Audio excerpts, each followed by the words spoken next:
السلام عليكم ورحمة الله وبركاته. الحمد لله رب العالمين، والصلاة والسلام على أشرف الأنبياء والمرسلين وعلى آله وصحبه أجمعين. أما بعد، فقد قال الله تعالى في كلامه القديم والفرقان الحميد: بسم الله الرحمن الرحيم. ولكل أمة جعلنا منسكا ليذكروا اسم الله على ما رزقهم من بهيمة الأنعام فإلهكم إله واحد فله أسلموا وبشر المخبتين. صدق الله مولانا العظيم. قال نبينا وحبيبنا محمد رسول الله صلى الله عليه وسلم: من ضحى طيبة نفسه محتسبا لأضحيته كانت له حجابا من النار، أو كما قال عليه الصلاة والسلام.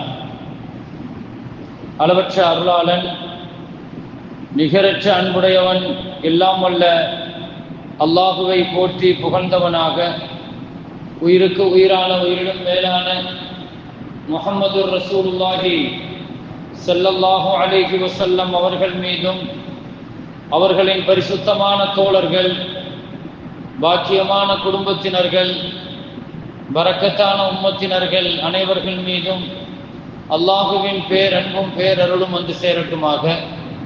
கண்ணியமிக்க முஃமினீன்களே, அல்லாஹுடைய நல்லடியார்களே, ஹஜ்ஜினுடைய மாதம் துவங்கி இருக்கிறது. துல்ஹஜ்ஜினுடைய மாதம் முந்திய 10 நாட்கள் அல்லாஹுவிடத்தில் மிகச் சிறப்பிற்குரிய நாட்களாகும்.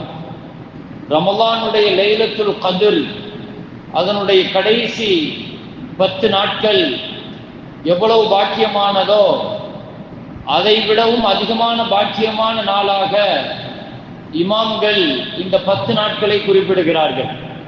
துல்ஹஜ் மாதம் துவங்கி இருக்கிறது.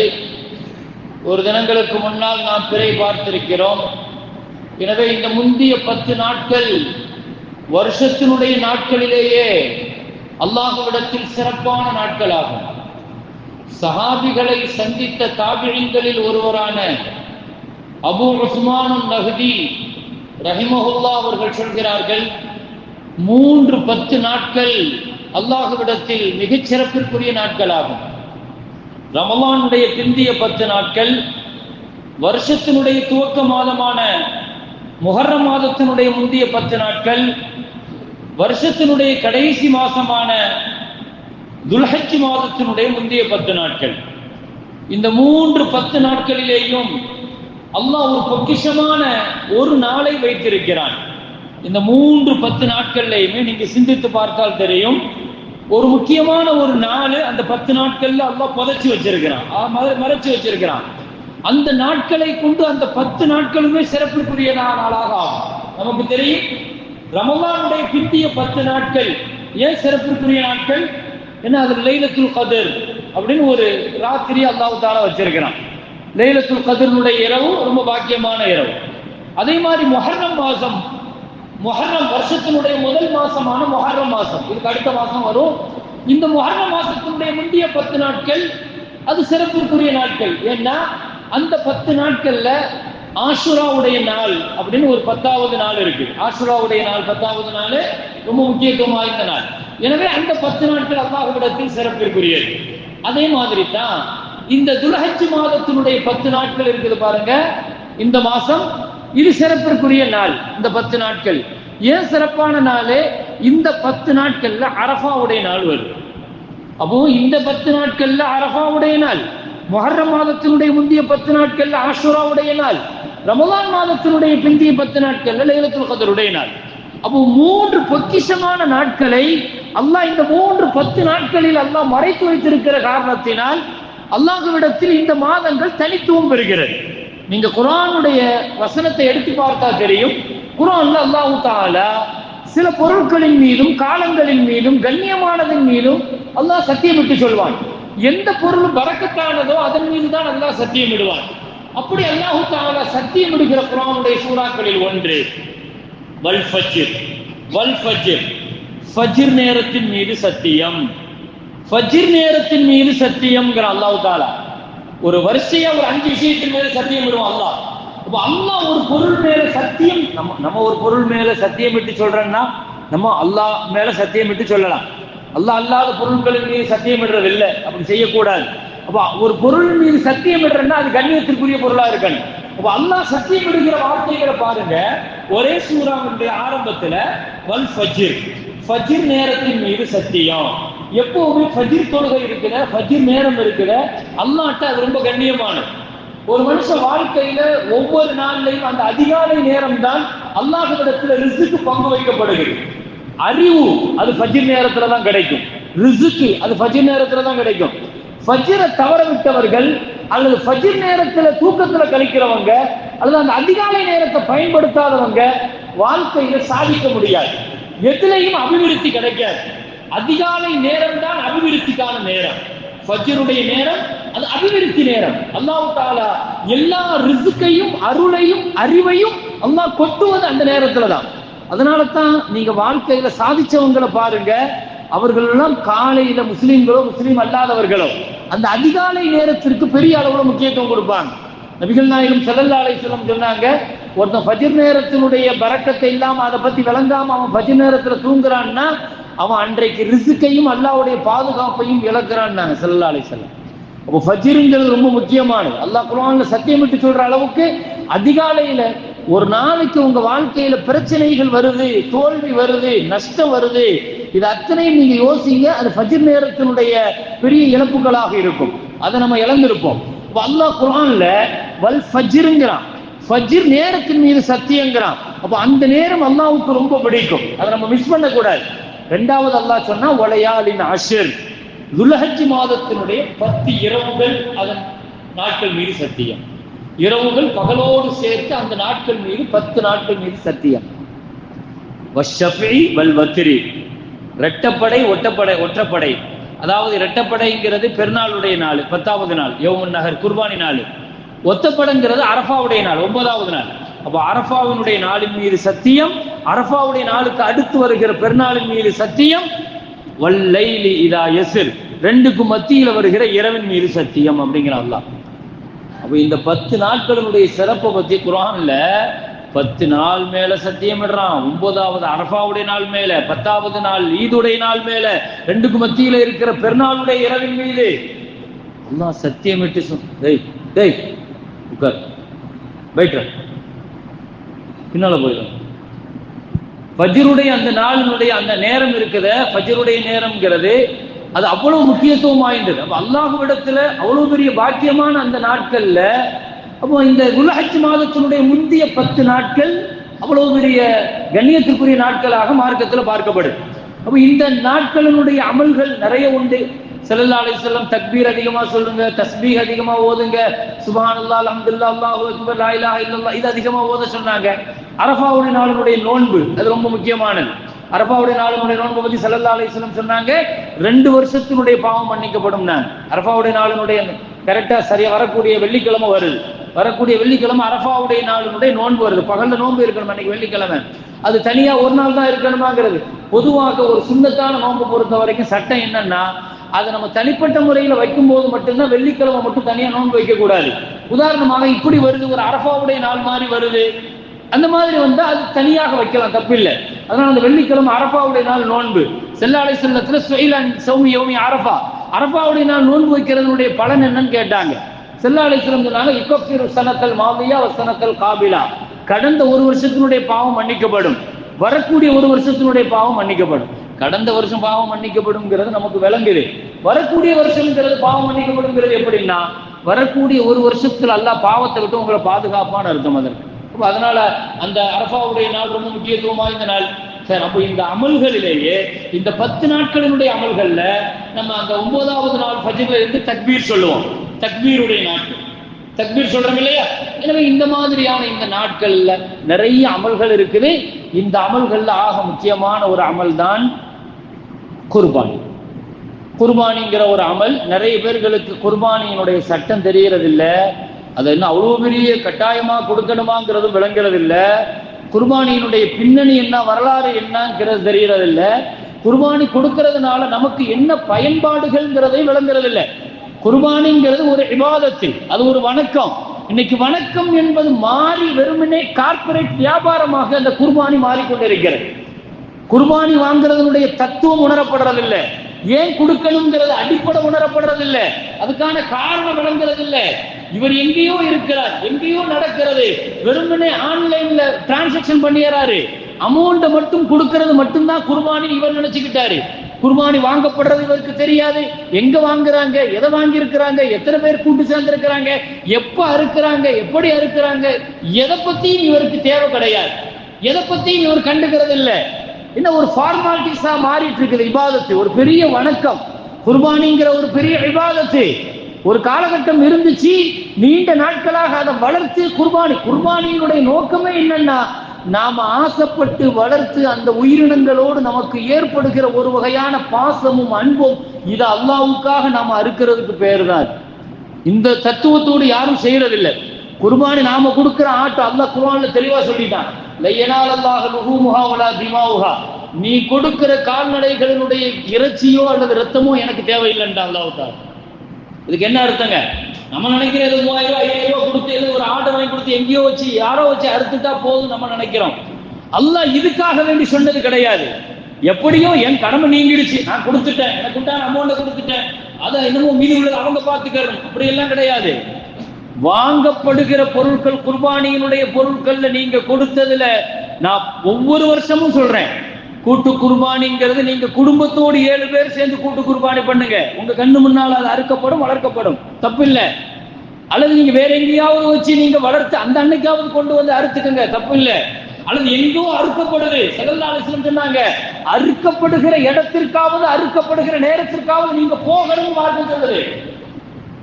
ஃபாத்திமா ரலியல்லாஹு கூப்பிட்டு ஸல்லல்லாஹு அலைஹி வஸல்லம் சொன்னாங்க, ஃபாத்திமா நீ குர்பானி கொடுக்கிற கூமீலா உலகியத்துக்கு, உன் குர்பானி கொடுக்கப்படுகிற பிராணிக்கு பக்கத்துல வந்து நில்லுங்கிறாங்க.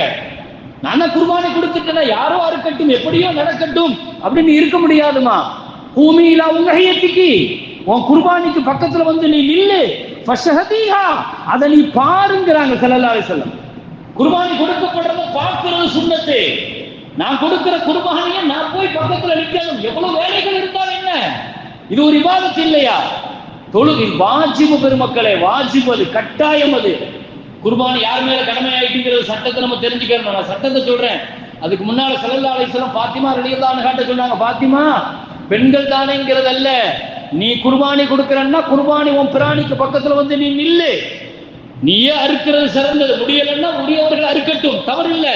ஆனா நீ வரணும், நிற்கணும், பார்க்கணும்.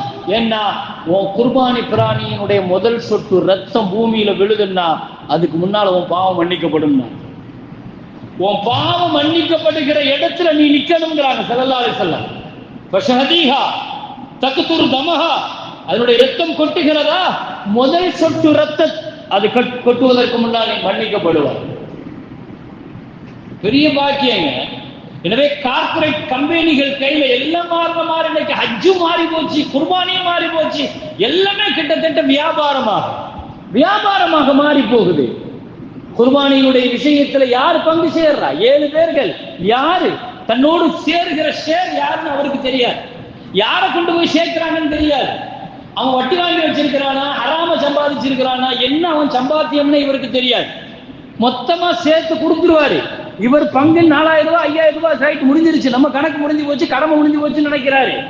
7 பேர்ல ஒருத்த வருமானம் ஹராமானவனா இருந்தா உன் குர்பானியும் சேர்த்து நாசமா போயிடும், உன் குர்பானி செல்லாம போயிடும், ஹராம் ஆயிடும். ஒருத்த வருமானம் சரியில்லைன்னா மொத்தமா போச்சு. குறைஞ்சபட்சம் யாருன்னாவது பார்க்கணுமா இல்லையா? கேளுங்க, உங்களோடு சேர்றவங்க யாருன்னு கேளுங்க. சேர்க்கப்படுறவங்களுடைய வியாபாரம் எப்படி, ஹலாலா ஹராம சம்பாதிக்கிறாங்க?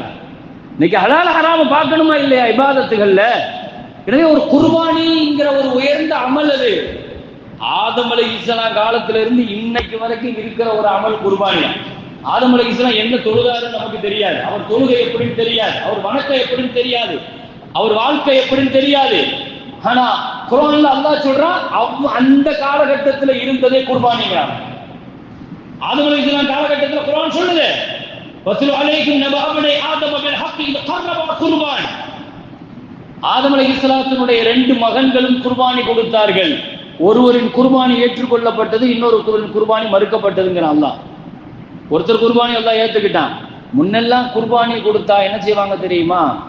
குர்பானி எப்படி மறுவிக்கிட்டே வருதுன்னு பாருங்க, மாறிக்கிட்டே வருதுன்னு பாருங்க. இந்த அமலினுடைய ஹிஸ்டரி வரலாறுலாம் நமக்கு தெரியணும்.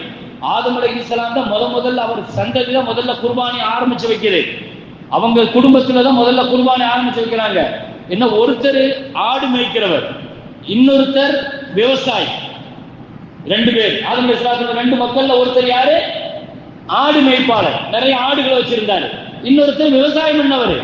2 பேரையும் நல்லா குர்பானி கொடுக்க சொன்னார். ஆனா இன்னைக்கு மாதிரி இப்படித்தான் பிராணிகள் மட்டும்தான் குர்பானி கொடுக்கணும் இல்ல. அன்னைக்கு விவசாயம் வச்சிருந்தவர் அவருடைய விவசாய பொருட்களை விளைச்சலை கொண்டு வந்து மலைக்கு மேல வச்சிருவாரு.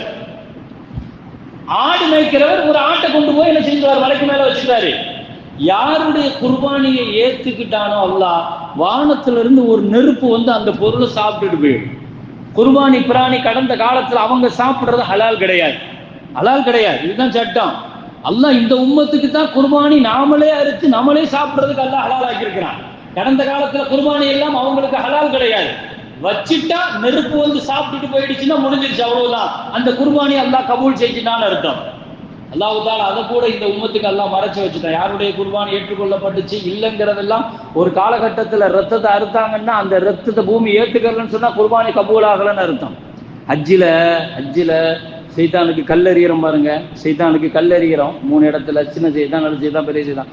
கல்லெறிகிற பொழுது யாருடைய கல்லு வானத்துல உயர்த்தப்படுதோ அவங்க ஹஜ்ஜு கபூல் ஆயிட்டுன்னு அர்த்தம். யாருடைய கல் அப்படியே அங்கேயே கிடக்குதோ அந்த ஹஜ்ஜு கபூல் ஆகலன்னு அர்த்தம்ங்கிற மாதிரி பெருமக்கள் கிதாபுல எழுதுறாங்க. இப்போ அதே மாதிரி தான் குர்பானியுடைய விஷயங்கள்ல, குர்பானிங்கிறது வெறுமனே இறைச்சியை கொடுக்கறதோ, ஆட்டை கொடுக்கறதோ, மாட்டை கொடுக்கறதோ இது அல்ல. ஒரு காலகட்டத்தில் இப்படி இருந்துச்சு, குர்பானி இப்படி எல்லாம் கொடுத்தாங்க. குர்பானி கொடுத்தது மற்ற பொருட்களை கூட குர்பானி கொடுத்தாங்க. அல்லாஹ் இந்த உம்மத்திற்கு நபிகள் நாயகம் ஸல்லல்லாஹு இப்ராஹிம் அலைஹிஸ்ஸலாத்தினுடைய காலத்திற்கு பின்னால குர்பானிங்கிறது இந்த பிராணிகளா மாறிச்சு. இப்ராஹிம் அலைஹிஸ்ஸலாம் காலத்துல கூட ஆடை தான் கொடுத்தாங்க. அது என்ன ஆடு தெரியுதா? இப்ராஹிம் அலைஹிஸ்ஸலாம் இஸ்மாயில் அலைஹிஸ்ஸலாத்திற்காக பகரமாக வந்த சொர்க்கத்திலிருந்து வந்த ஆட்டை தான் முதல்ல குர்பானி கொடுக்குறாங்க. அந்த ஆடு தான் முதல்ல ஹாபில்ங்கிறவர் ஆதம் அலைஹிஸ்ஸலாத்தினுடைய மகன் கொடுத்தாரு ஒரு ஆட்டு. அந்த ஆட்டை தான் அல்லாஹ் ஏற்றுக்கிட்டான். இன்னொருத்தர் கொடுத்த குர்பானி அல்லாஹ் கபூல் செய்யல, ஏன்னா அவருடைய நியத்து சரியில்லை. இன்னொரு மகனுடைய காபில நியத்து சரியில்லை. கடைசியா இந்த காபில என் குர்பானியை ஏற்றுக்கொள்ளலையேன்னு சொல்லிட்டு தன்னுடைய சகோதரரை கொண்டுட்டான். முதல்ல நடந்த கொலையே அதுதான்.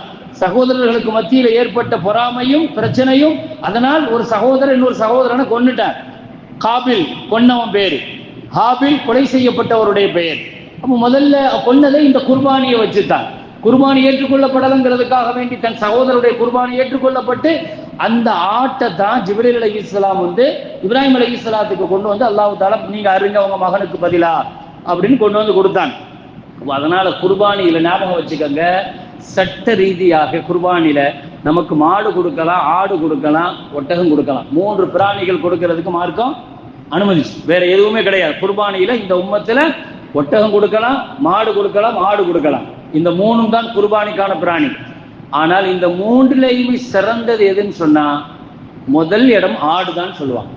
ஏன்னா ஆடு தான் முதல்ல குர்பானியாக கொடுக்கப்பட்டுச்சு. இப்ராஹிம் அலைஹிஸ்ஸலாம் கொடுத்தது ஆடு தான். எனவே ஆடை சிறந்தது என்பதுதான் பெரும்பாலான இமாம்களுடைய கருத்து. எனவே குர்பானி பிராணிகளை ஸல்லல்லாஹு அலைஹி வஸல்லம் சொல்லும் போது மல்லஹா தய்யிபத், மனசு கொடுங்கிறாங்க. குர்பானி கொடுக்கறதுக்கு அல்லாஹ் சொல்றது சந்தோஷமா கொடுங்க. 2வது ஸல்லல்லாஹு அலைஹி வஸல்லம் முஹ்தஸிபன், நிறைய நன்மை கிடைக்கும், நம்பிக்கை வச்சு கொடுங்க. குர்பானில 2 விஷயம். அப்போ குர்பானியினுடைய நோக்கத்தை விளங்குங்க. குர்ஆன் சொல்லுது குர்பானியினால் கிடைக்கிற முதல் நன்மை. நிறைய பேர் நம்ம என்ன நினைச்சுக்கிறோம்னா அது ஒரு இபாதத்து மட்டும்தான் நினைச்சுக்கிறோம். இல்ல பெருமக்களே, குர்ஆன்ல அல்லாஹ் சொல்றான் ஃபஸல்லி லிரப்பிக வன்னஹர், நபியே நீங்க பெருநாள் தொழுதுட்டு குர்பானி கொடுங்க அப்படின்னு அல்லாஹ் சொல்றான். சொல்லிட்டு என்ன சொன்னா தெரியுமா? இன்ன ஷானிஅக ஹுவல் அப்தர், சின்ன சூரா தாங்க குர்பானியை பத்தி பேசுற சின்ன அழகான சூரா. சூரத்துல் கௌசர் நமக்கு தெரியும். இன்னா அஅதைனா கல் கௌசர் ஃபஸல்லி லிரப்பிக வன்னஹர் இன்ன ஷானிஅக ஹுவல் அப்தர். அழகான சின்ன ஆயத்துக்கள் உள்ள 3 ஆயத்துக்கள் உள்ள ஒரு சூரா. இதுல குர்பானியினுடைய தத்துவத்தையும் தாற்பயத்தையும் நோக்கத்தையும் பயனையும் அல்லாஹ் அழகா சொல்லிட்டான். என்ன சொல்றான்? நபியே, உங்களுக்கு வாழ்க்கையில நிறைய நன்மைகளை, பாக்கியங்களை, அருள் கொடைகளை நான் உங்களுக்கு தந்திருக்கிறேன். அந்த சூரா எப்படி, ஆயத்து எப்படி, நிறைய பாக்கியங்களை தந்திருக்கிறேன். அதனால நீங்க பெருநாள் தொழுதுட்டு குர்பானி கொடுங்க.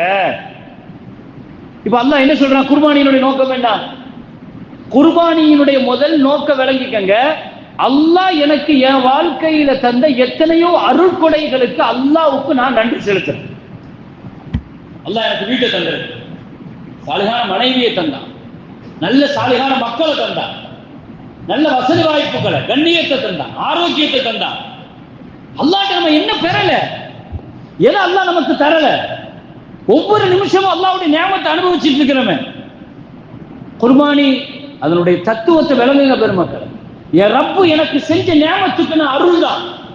ஸல்லல்லாஹு அலைஹி வஸல்லம் வாழ்க்கையில் எவ்வளவு கஷ்டப்பட்டாங்க மக்கள் இந்த மதீனால இந்த காலங்கள்ல. ஆனா 10 வருஷம் மதீனால இருந்த காலகட்டம், ஒரு வருஷம் ஆயிஷா அம்மா சொல்லுவாங்க, நாங்க ஒரு மாசம் எல்லாம் அடுப்பெரியறதுக்கு வழி இல்லாமல்லாம் இருந்திருக்கிறோம் அப்படிங்கிறாங்க. ஆனா அந்த காலகட்டத்துல கூட ஸல்லல்லாஹு அலைஹி வஸல்லம் 10 வருஷம் குர்பானி கொடுக்காம இருந்தது. குர்பானி கொடுக்காம, அது சட்ட ரீதியாக ரெண்டாவது, சட்ட ரீதியா என் மேல கடமையாகுதா இல்லையாங்கிறது நான் ரெண்டாவது விஷயத்துக்கு வரேன். ஆனா என்னால குர்பானியினுடைய நன்மை என்ன, என் வாழ்க்கையில் அதை கொண்டு நான் எதை அடைய முடியும், என் மேல கடமையாயிட்டாங்கிறது ரெண்ட. கடமையானதான் நான் செய்யணுங்கிறது இல்ல. அதனால நான் கடன் வாங்கி கொடுக்க சொல்லல. குர்பானியினுடைய சட்டத்தை நான் இப்ப சொல்றேன். அப்ப நீங்க விளங்கிக்கிடுவீங்க குர்பானிங்கிறது இப்படி இருந்தா கடமையான்னு ஆச்சரியப்படுவீங்க. முதல்ல 10 வருஷம் ஸல்லல்லாஹு அலைஹி வஸல்லம் கொடுத்திருக்கிறாங்க. வஃபாத் ஆகும் ஒவ்வொரு வருஷமும் ரசூலுல்லாஹ் 2 ஆடு கொடுப்பாங்க. 2 ஆடு கொடுப்பாங்க. என்ன சொல்லுவாங்க தெரியுமா? ஒண்ணு எனக்கு, என் குடும்பத்தில் உள்ளவங்களுக்கு, என் மனைவி மக்கள். ஏன்னா என் மனைவி, ஒரு வீட்டுல ஒருத்தர் சம்பாதிக்கிறாருன்னா ஒருத்தர் கொடுத்தா போதும். நிறைய பேர் இதை தப்பா விளங்கியிருக்கோம். வீட்டுல 3-4 பேர் சம்பாதிப்பாங்க. ஆனா இவர் என்ன செய்வாருன்னா இவர் மட்டும் கொடுப்பார், ஒரே ஒரு இது மட்டும் கொடுப்பார், ஒரே ஒரு ஆட்டை மட்டும் கொடுப்பார். ஆனா மற்றவங்க சம்பாதிக்கிறதுல வசதியானவங்க, கடமையானவங்க இருந்தாங்கன்னா கண்டிப்பா மாட்டிக்கிடுவாங்க. அது ஒரு பெரிய குற்றமாக மாறிப்போம். அதனால ஸல்லல்லாஹு அலைஹி வஸல்லம் எனக்கும் என் குடும்பத்துக்கும் ஒரு ஆடு, இன்னொரு ஆடுன்னு கொடுப்பாங்க. என் உம்மத்துல யார் யாரெல்லாம் வசதி முடியாம குர்பானி கொடுக்க முடியலையோ அவங்களுக்காக நான் ஒரு ஆடு கொடுக்குறேன் அப்படின்னு சொல்லிட்டு ஸல்லல்லாஹு அலைஹி வஸல்லம் வஃபாத் ஆகிற கடைசி வருஷம் ஹஜ்ஜு செஞ்சாங்க. நான் ஏற்கனவே சொன்னேன், ஹஜ்ஜில் வச்சு 63 ஒட்டகம் ரசூலுல்லாஹ் தங்களுடைய கையால் அறுத்து குர்பானி கொடுத்தாங்க. 63 ஒட்டகம் ஏன் கொடுத்தாங்க? என்ன, ரசூல் ஸல்லல்லாஹு அலைஹி வஸல்லம் 63 வருஷம் வாழ்ந்தாங்க. அல்லாஹ் எனக்கு 63 வருஷம் வாழ்க்கை நீ தந்தியே, ஒரு வருஷத்துக்கு நான் நன்றிக்காக ஒரு ஒட்டகம்ங்கிற அடிப்படையில 63 ஒட்டகம் என் கையால நான் அறுத்து உனக்கு நான் நன்றி செலுத்துறேங்கிறாங்க. அப்போ குர்பானிங்கிறது அல்லாஹ் எனக்கு தந்த வாழ்க்கைக்கான நன்றி கடமை. எத்தனையோ பேருக்கு நான் நன்றி உள்ளவனா நடக்கிறேன். என் ரப்புட்ட நான் நன்றி உள்ளவனா இருக்க வேண்டாம். என் ரப்பு எனக்கு தந்த வாழ்க்கை, இந்த மூச்சு, இந்த பேச்சு, ஒரு நரம்பை பிடிச்சி இழுத்துட்டா என் வாழ்க்கை என்ன ஆகும்? எவ்வளவு பேசலாம், என்னமோ பேசலாம், எப்படி இல்லாமோ அல்லாஹ்வுக்கு மாற்றமாக நடக்கலாம். எது வந்தா பார்த்துக்கலாம்ங்கிறாரு. பட்ட பின்னால உணர்றதோ திருந்துறதோ அது அறிவுடைமை இல்லைங்க. அதுக்கு முன்னால வாழ்க்கையில என் ரப்புக்காக நான் மாறி ஆகணும். ஸல்லல்லாஹு அலைஹி வஸல்லம் 63 ஒட்டகம் எனக்கு 63 வருஷம் வாழ்க்கையை தந்த ரப்பே, அதுக்காக நான் கொடுக்குறேன்னு சொல்லி கொடுத்தாங்க. மீதி ஒட்டகங்கள் அலி ரலியல்லாஹு கூப்பிட்டு நீங்க அறுத்துருங்கன்னா, அலி ரலியல்லாஹு சொல்றாங்க, நான் மீதி மொத்தம் 100 ஒட்டகம் கணக்கு, 63 ஒட்டகம் நபி கையால, மீதி ஒட்டகம் நான் அறுத்தேன்.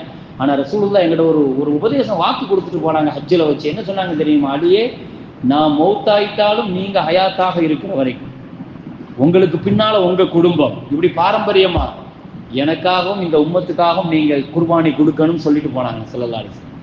தங்களுடைய காலத்திற்கு பின்னாலேயும் கூட பெருமக்களை நம்ம பிள்ளைகள்கிட்ட நம்ம வசியத் செஞ்சுட்டு போகணும். எனக்காகவும் நீ கொடுக்கணுங்கிறத சொல்லிட்டு போகணும் பிள்ளைங்கள்ட்ட. உன் குர்பானியில என்னையும் நீ நியத்து வைக்கணும்னு சொல்லிட்டு போகணும்.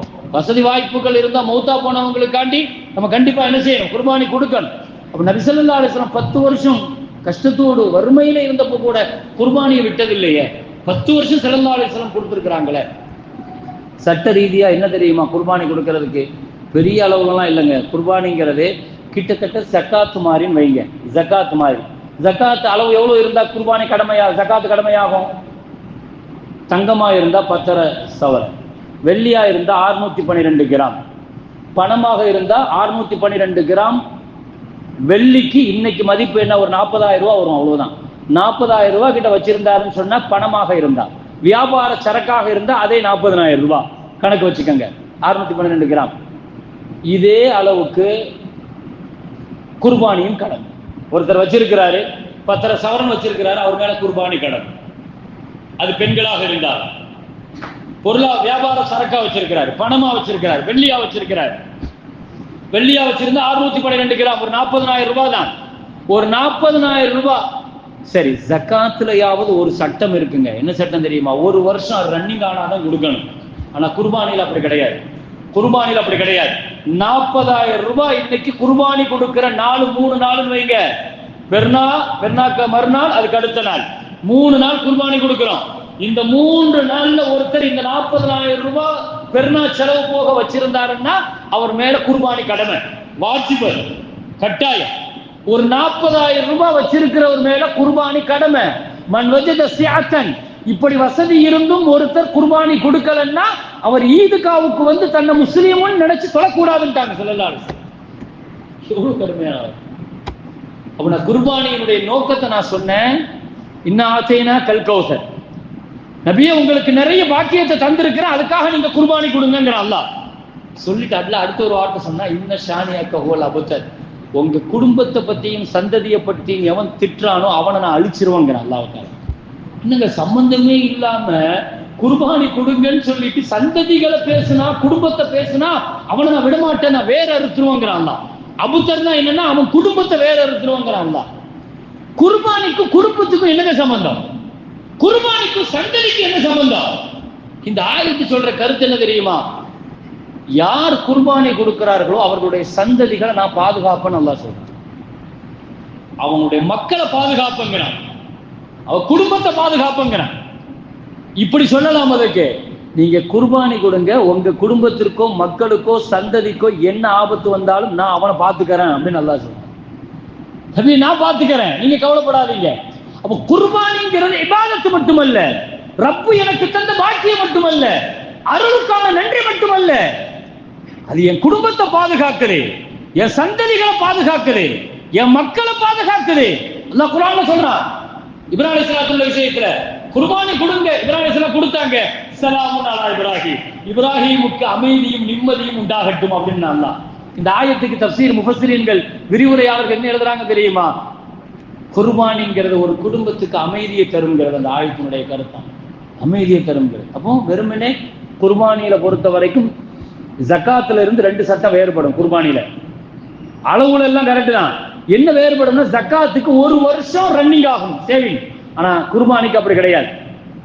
பெருநாளுக்கு மறுநாளோ அதுக்கு அடுத்த நாளோ நம்மகிட்ட 40,000 ரூபாய் வந்துருச்சுன்னா நம்ம மேல குர்பானி கடமையாகும், கொடுத்தாகும். இன்னொரு சட்டம் என்ன தெரியுமா? ஜக்காத்தை பொறுத்த வரைக்கும் என் சொந்த வீடு இருக்குது, இன்னொரு வீடு என் பிள்ளைக்காக வாங்கி போட்டிருக்கேன்னு சொன்னா அதுக்கு ஜக்காத்து கணக்கு தேவை கிடையாது. எனக்கு 4 வீடு வச்சிருக்கேன், 4 வீட்டுல வாடகை வருதுன்னா வாடகைக்கு தான் ஜக்காத்து கால்குலேட் பண்ணுவேனே தவிர வாடகை வந்துட்டு இருக்கிற வீட்டுக்கு நான் ஜக்காத்து கால்குலேட் பண்ண அவசியம் இல்லை. என் வீட்டுல ஒரு 40 லட்சம் ரூபாய் 50 லட்சம் ரூபாய் காரு அல்லது ஒரு 1 கோடி ரூபாய் கார் வச்சிருக்கேன்னா காரு ஜக்காத்து கணக்குக்கு வராது. அவசியமான குடும்ப வாழ்க்கைக்கான விஷயங்களுக்கு வராது. ஆனா குர்பானியில கணக்குல வரும். சுருக்கமா சொல்றேன் பாருங்க, குர்பானிங்கிறது உங்களுடைய வீட்டுல வச்சிருக்கிற டிவியோ ரேடியோவோ லேப்டாப்போ இதை கூட நீங்க குர்பானியினுடைய கால்குலேட் பண்ணி ஆகும்.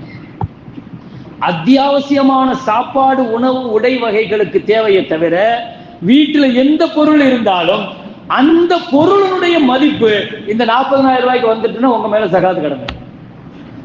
இதை விடவும் உங்களுக்கு தெளிவுபடுத்த வேண்டிய தேவை இருக்காது. ஜகாத்து கடமையாயிடுச்சுன்னா பெருமக்களே ஒரு வாஜிபான கடமை, அதை நிறைவேற்றலைன்னா அது எவ்வளவு பெரிய குற்றம்ங்கிறத நீங்க விளங்கிக்கணும், அல்லாஹ் பாதுகாக்கணும்.